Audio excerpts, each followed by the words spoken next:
अगर अटेंशन की बात करूँ जिसका मैं बोल रहा हूँ, जो मैं बोल रहा था, तो वो ऐसा है कि अभी जब मैं कुछ कर रहा हूँ उसी में पूरी तरीके से खो जाने की बात कर रहा हूँ मैं। जैसे कुछ देख रहा हूँ मैं तो पूरी तरीके से देख रहा हूँ, कुछ सुन रहा हूँ तो पूरी तरीके से सुन रहा हूँ, उसकी बात कर रहा हूँ मैं। तो वहाँ पे फिर मुझे ये दूसरा जो चीज़ है वो समझ में नहीं आया। नहीं, ये धारणा तुमने कहीं से सुन ली है कि देखो तो पूरे तरीके से देखो, सुनो तो पूरे तरीके से सुनो। ये बेकार की बातें हैं, ये सब यूं ही सुनी सुनाई चीज़ें हैं। तुमसे ना उपनिषद ये कहेंगे, ना कबीर ये कहेंगे कि देखो तो पूरा देखो, सुनो तो पूरा सुनो। ये इस शताब्दी में ये जो नया नया अध्यात्म विकसित हुआ है उसमें ये सब बातें बताई जाती हैं। देखो तो पूरा देखो। क्या देख रहे हो? देख रहे हो बाहर सूअर का मांस बढ़िया, और जीभ ललचाई जा रही है अभी मिल जाए, और कह रहे हो हमें तो गुरुजी बता गए हैं कि देखो तो पूरा देखो। और देख रहे हो सामने से एक जा रही है कमनीय स्त्री, कह रहे हो हमें तो बताया गया है कि देखो तो पूरा देखो। और काम तो ज़्यादातर अंडबंडी करते हो, और नई नई शिक्षा मिली है जो करो उसे पूरा करो। तो गड्ढे में गिर रहे हो तो पूरा गिरो। 100 में से 99 काम तो मूर्खता के ही होते हैं, मूर्खता पूरी करो।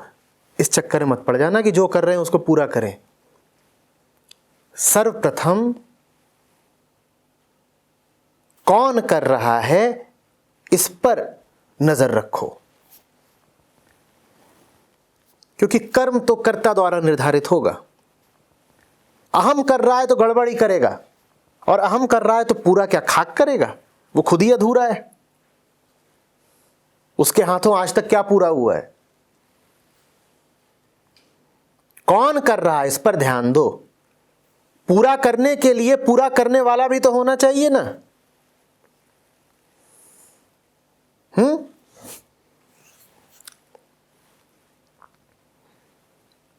गाड़ी में टायर हैं दो पहिए कोई निकाल ले गया है, गाड़ी ही अधूरी है, इससे यात्रा पूरी करोगे क्या?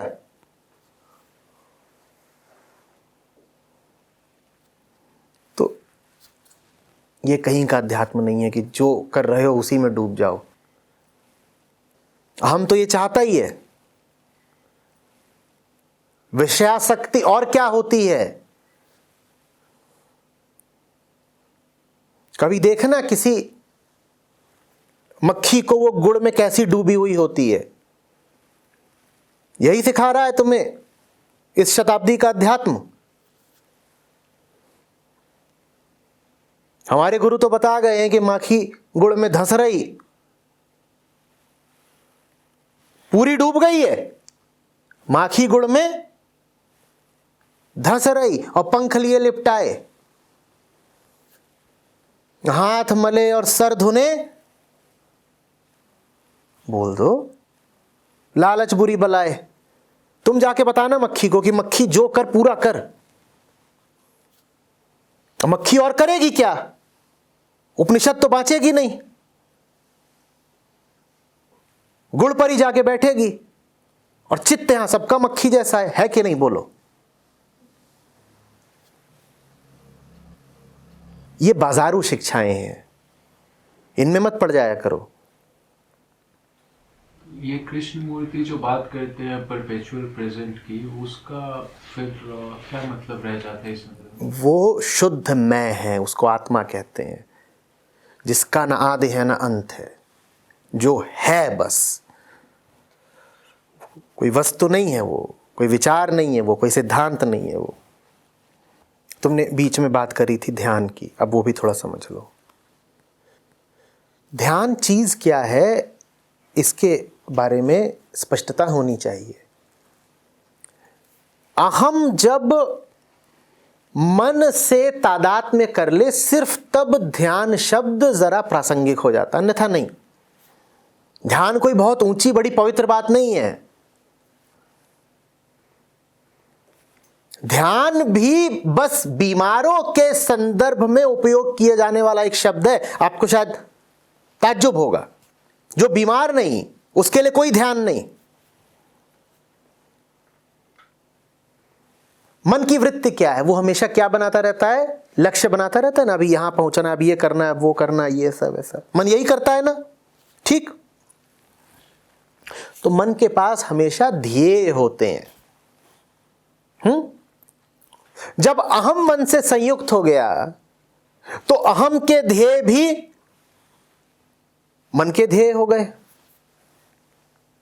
और ज्यादातर लोग ऐसे ही होते हैं, मन से संयुक्त होते हैं, मन की उठापटक को अपनी उठापटक बना लेते हैं।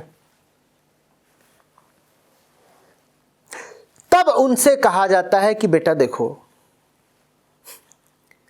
अब जब तुम मन से एकाकार हो ही गए हो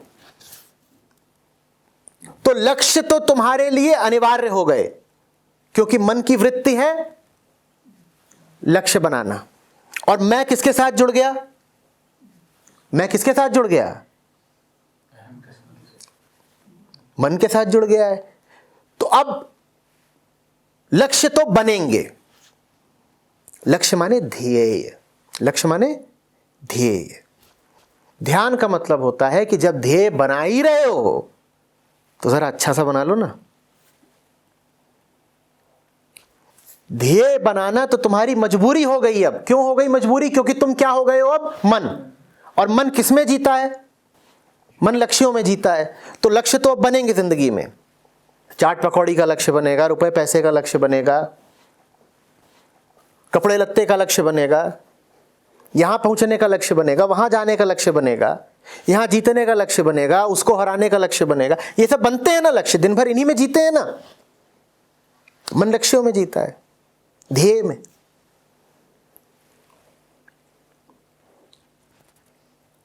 मन से एकाकार अहम के लिए उपचार की विधि है ध्यान। कि जब तुम निशाना साध ही रहे हो तो क्यों ना किसी ऐसे पर साधो जो तुमको चैन दे देगा। ये ध्यान है।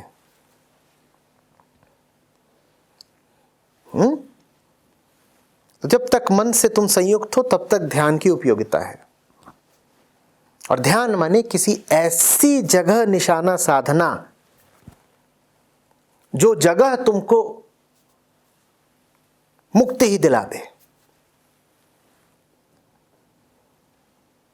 अन्यथा अहम का बस चले तो वो उन्हीं जगहों पर जाएगा जहां वो कायम रह जाए। अहम कायम है माने मुक्ति नहीं है। अहम का होना ही बंधन है। ध्यान शिक्षा है। ध्यान का मतलब है अपने हित के लिए अपने खिलाफ जाना। अहम तो अब चाह रहा है कि किसी व्यर्थ जगह को ध्येय बना लूं, पर किसी और की अनुकंपा से अहम को यह सीख मिल रही है कि बेटा अगर अपना भला चाहता है तो निशाना सही जगह को बना। यह ध्यान है। सारी बात समझ में? इसी को अटेंशन कहते हैं। और जो सही जगह होती है वो बहुत बड़ी होती है। उसको निशाना बनाने का मतलब ये नहीं होता कि उसको जीत लाएंगे। उसको निशाना बनाने का मतलब होता है कि उसके दास हो जाएंगे। एक लक्ष्य तो ये होता है कि मधुमक्खी के छत्ते को लक्ष्य बनाया है, फिर उसके बाद अब शहद पीने को मिलेगा, बड़ा मजा आएगा। ध्यान में जो लक्ष्य बनाया जाता है वो होती है शेर की गुफा, मधुमक्खी का छत्ता नहीं। अहम आमतौर पर किसको लक्ष्य बनाना चाहता है? छत्ते को। शहद मिलेगा और कष्ट होगा भी तो थोड़ा ही बहुत होगा, और उस कष्ट के खिलाफ कुछ उपाय किया जा सकता है। कंबल ओढ़ करके छत्ता फोड़ देंगे और फिर शहद बढ़िया। ध्यान का मतलब होता है कि मधुमक्खी को नहीं, सिंह को निशाना बनाया है। अब घुस जाओ शेर की गुफा में, कंबल ओढ़ के घुस जाना मन करे तो कोई बात नहीं। ऐसे को निशाना बनाया है जो तुम्हें मिटा ही देगा। आत्मघाती मिशन है ध्यान। इसीलिए उसका नाम है अटेंशन, अटेंड करना।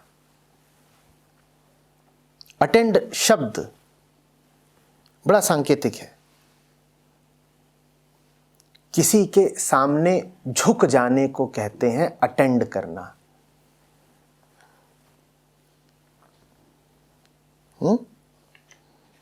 किसी इतनी बड़ी चीज को लक्ष्य बना लिया जिसके सामने हम बहुत छोटे हैं। वो है बहुत बड़ा जो हमें अब चाहिए। ये ध्यान है।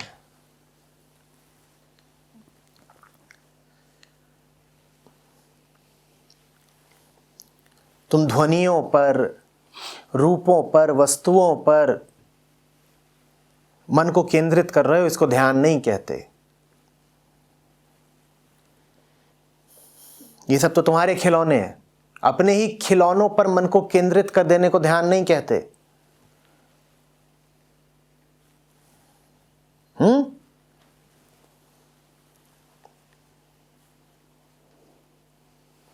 मधुमक्खी नहीं,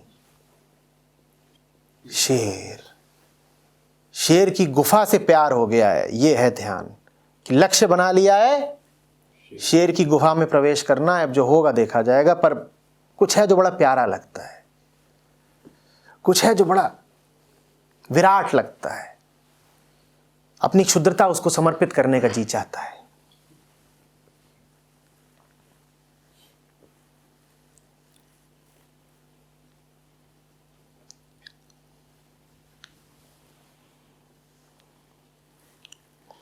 तो इसीलिए ध्यान कोई गतिविधि भी नहीं हो सकती कि बैठ गए ऐसे ही पालथी मार करके और कह रहे हैं ध्यान लगा रहे हैं, ध्यान लगा रहे हैं।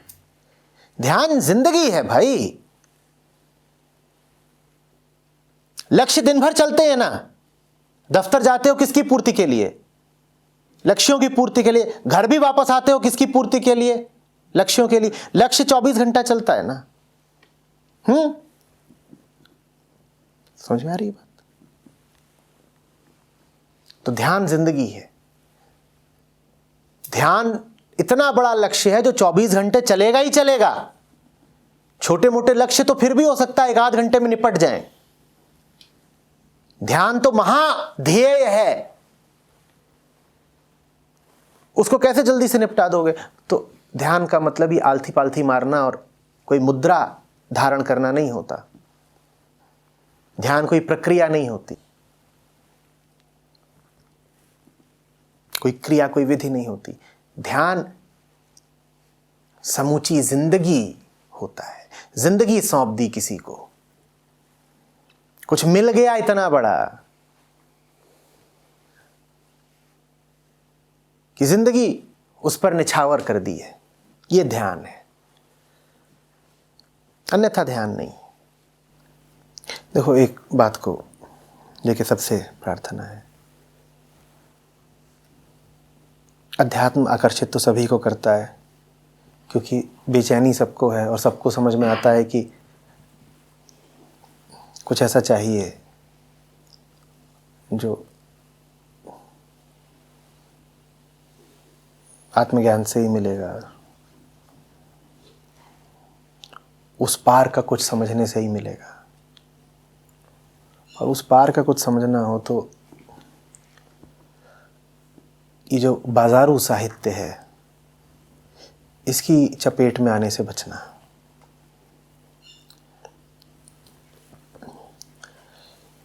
तुम किसी आम बुक स्टोर, पुस्तकालय के अगर रिलीजन एंड स्पिरिचुअलिटी सेक्शन में चले गए तो वहाँ जो तुम्हें किताबें रखी मिलेंगी उसमें से 99% विषैली हैं, अति घातक हैं।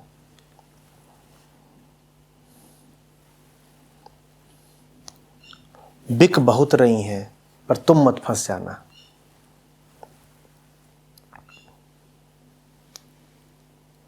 पठनीय बहुत किताबें हैं, वो यहाँ पीछे लगी हुई हैं।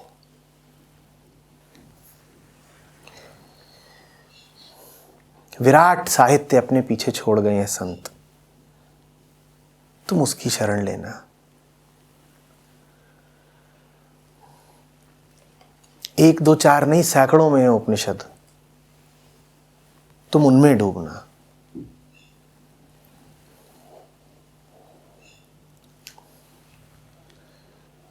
ये जो अभी नया नया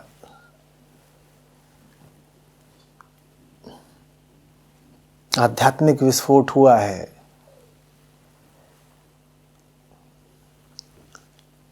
इससे सतर्क रहो। बहुत किताबें आ रही हैं, अधिकांश उसमें से अंग्रेजी में हैं,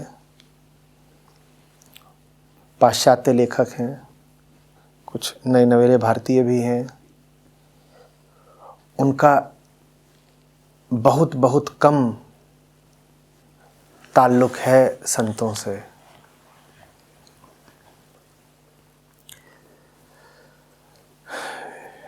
जाओ कबीर साहब के साखी ग्रंथ के पास, जाओ नानक साहब के आदि ग्रंथ के पास,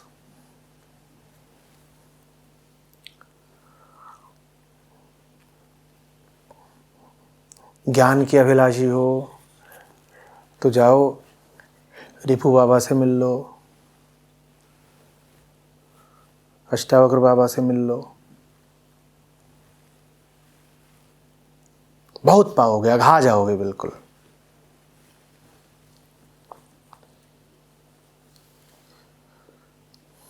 हाँ, जो उनकी बात है वो सीधी सरल है, उसमें तुमको ध्यान की विधियां नहीं मिल जाएंगी, उसमें तुमको मसालेदार जायकेदार किस्से कहानियां लतीफ़े चुटकुले नहीं मिल जाएंगे।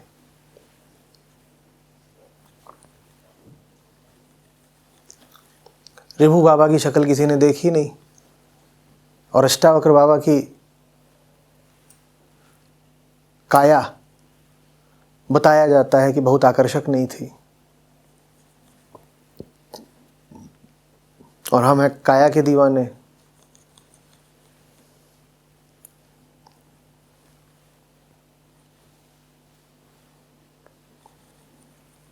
तो फंस जाते हैं आसानी से। हमारी आँखों को मसाला चाहिए, मन को मसाला चाहिए, और सीडीज़ हैं, यूट्यूब हैं, वो मसाला परोसने के लिए तैयार हैं। ऐसे में किसको भाती है किसी कबीर की सीधी सच्ची सरल बात। समसामयिक आध्यात्मिकता में एक बात बड़ी विचित्र है, मूल ग्रंथों के प्रति कोई सम्मान ही नहीं, उनका कोई जिक्र ही नहीं।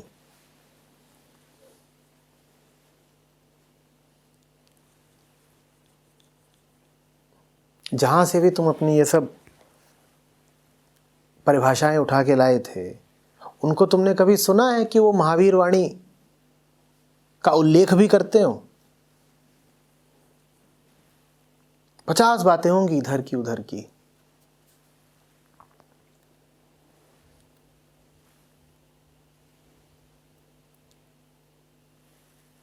दत्तात्रेय का नाम ही नहीं लेंगे, अवधूत उपनिषद, अवधूत गीता का नाम ही नहीं लेंगे, बिल्कुल दबा जाएंगे। अष्टावक्र का नाम ही नहीं लेंगे, क्योंकि उनका नाम अगर ले दिया तो बात बिल्कुल खुल जाएगी कि तुम्हारी सारी शिक्षा झूठी है, बिल्कुल बाजारू है, बेच रहे हो बस।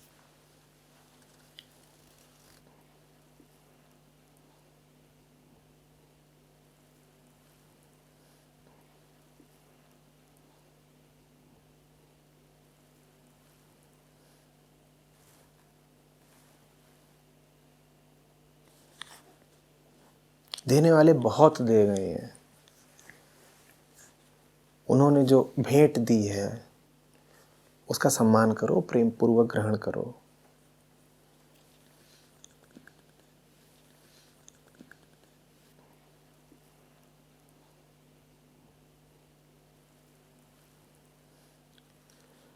और एक बात और समझना, सत्य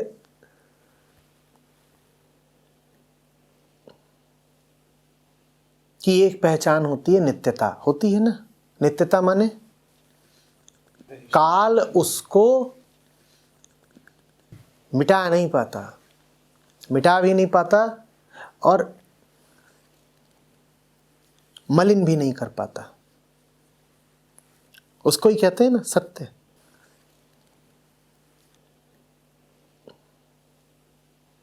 किसी कृष्ण की बात आज भी प्रासंगिक है ना, तो इससे कुछ तो पता चलता है ना उस बात की गुणवत्ता के बारे में। बोलो हाँ या ना। और क्या तुम्हें ऐसा लगता है कि आज से 100, 200, 600, 1000 साल बाद श्री कृष्ण की गीता अप्रासंगिक हो जाएगी? ऐसा होने वाला है क्या? तो फिर समझो तो सही ना कि उस वक्तव्य में कुछ दम है, उसका सम्मान करो, सबसे पहले उसके पास जाओ।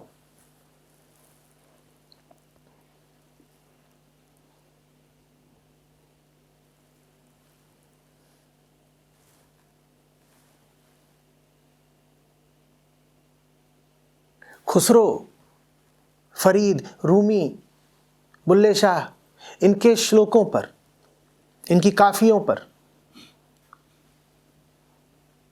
तुम आज भी प्रेम गीत रचते हो ना। माने इनकी बातें समयातीत है ना। इनमें से किसी को 400 साल हुए हैं और किसी को 1000 साल होने को आ रहे हैं। किसी की बात 1000 साल चल गई, बात में कुछ तो दम होगा, सोचो तो सही। अब इसी कसौटी पर कस लेना, नित्यता है कसौटी का नाम। ये आजकल का जो आध्यात्मिक साहित्य तुम पढ़ रहे हो, तुम्हें लग रहा है 1000 साल चलने वाला है?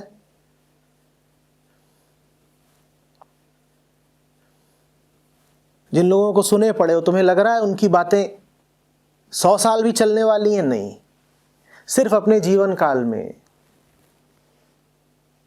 धंधा कर रहे हैं, बाजार चला रहे हैं, दुकान चला रहे हैं, और प्रयोजन भी इतना ही है कि जब तक हम जी रहे हैं दुकान चलती रहे। जिस दिन वो खत्म हुए उस दिन तुम मुझे बताना कि उनके बाद क्या बचा उनका। कबीर साहब के बाद कबीर साहब का सब कुछ बचा रहा कि नहीं बचा रहा? बताओ। इसीलिए कबीर साहब अमर, क्योंकि कबीर की देह की मृत्यु हुई भी तो भी कबीर का कुछ नहीं मिटा। कबीर तो अपना सब कुछ छोड़ गए और वो अमर है। बोलो, अभी जिनकी किताबें तुम पढ़ रहे हो वो जिस दिन मरेंगे उसके बाद उनका कुछ भी बचेगा? अभी तो भरपूर आयोजन है और उस पूरे आयोजन के केंद्र में उनकी देह है। बहुत विशाल जनसमूह है। वो जनसमूह देह के आगे बैठा है, शिक्षाओं के आगे नहीं बैठा। शिक्षाएं तो कुछ छोड़ के ही नहीं जा रहे। बात तो ऐसी कुछ है ही नहीं जो कालातीत हो।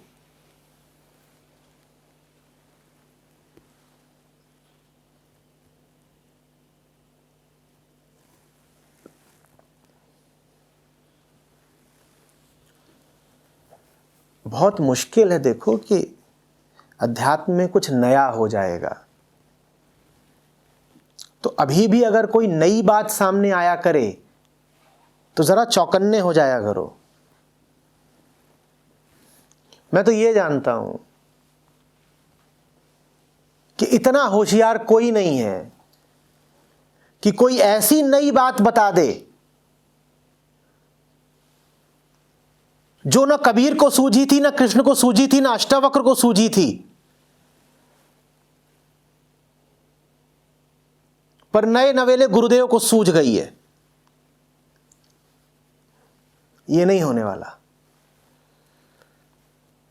ऐसी कोई बात होने नहीं वाली है जो कबीर साहब बताने से चूक गए हो और अभी अभी उतरे हो। कोई भी देवाधिराज उन्होंने बता दी हो, नहीं। इतना विराट साहित्य है कबीर का कि मानव जीवन का कोई पक्ष उनकी तेज निगाह से बचा नहीं है। कोई बात अगर बोलने लायक होती तो कबीर ने बोल दी होती, और अब अगर कोई नई बात पाओ जो कबीर ने नहीं बोली है तो समझ लेना कि वो बात नहीं है, घोटाला है। वो बात ऐसी है जो करनी नहीं चाहिए पर करी जा रही है। करने लायक होती तो पहले बहुत थे वो कर गए होते, और पहले के एक दो नहीं है, पहले की अध्यात्म की हजारों साल की परंपरा है। तुम आज कौन सी विलक्षण नई बुद्धि लेके आ गए जो 3000 साल तक लोगों को नहीं सूझ रही थी और तुम्हें सूझ रही है।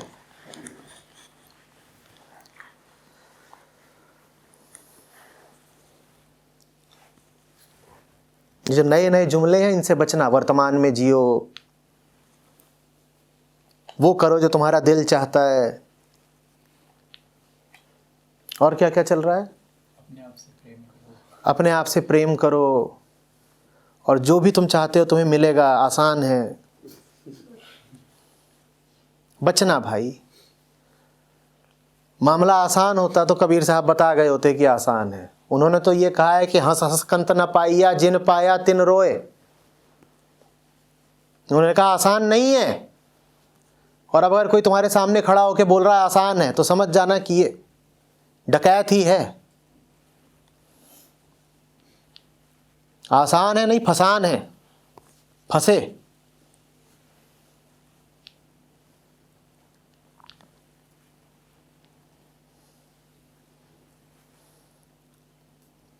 संतों ने बार बार क्या समझाया कि जीवन भर साधना करो, उसके बाद भी अगर उस प्रभु के, हरि के क्षण भर को भी दर्शन हो जाएं तो अपने आप को सौभाग्यशाली जानना। ठीक, किसी ने कहा कि आसान है, हो जाएगा, पर अहम यही चाहता है कि उसे बताया जाए कि जो चाहते वो मिलेगा, बस हो जाएगा। Stay motivated. बचना। तो ये बता रहा है फलाने पहाड़ पे चढ़ के बैठ जाओ, कोई बोल रहा है फलाने कुंड में नहा लो, कोई कह रहा है हमारा रुद्राक्ष पहन लो।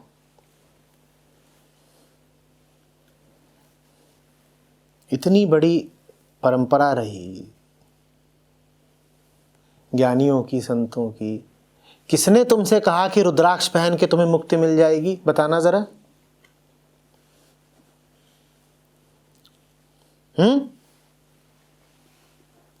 और आज अगर कोई तुम्हारे सामने रुद्राक्ष की दुकान लेके आ जाए और बोले हमारी दुकान से खरीद लेना, रुद्राक्ष पहनोगे काम हो जाएगा,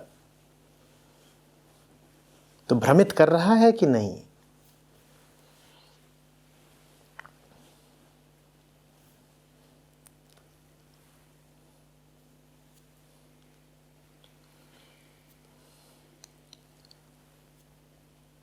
दो तिहाई सवाल तो साधकों के, प्रश्नकर्ताओं के जो आते हैं वो ऐसे ही आते हैं कि उन्होंने भ्रामक शिक्षाओं पर चल चल के मामला बिगाड़ लिया होता है, और फिर आते हैं, कहते हैं कि अभी ये हालत है, क्या करना है।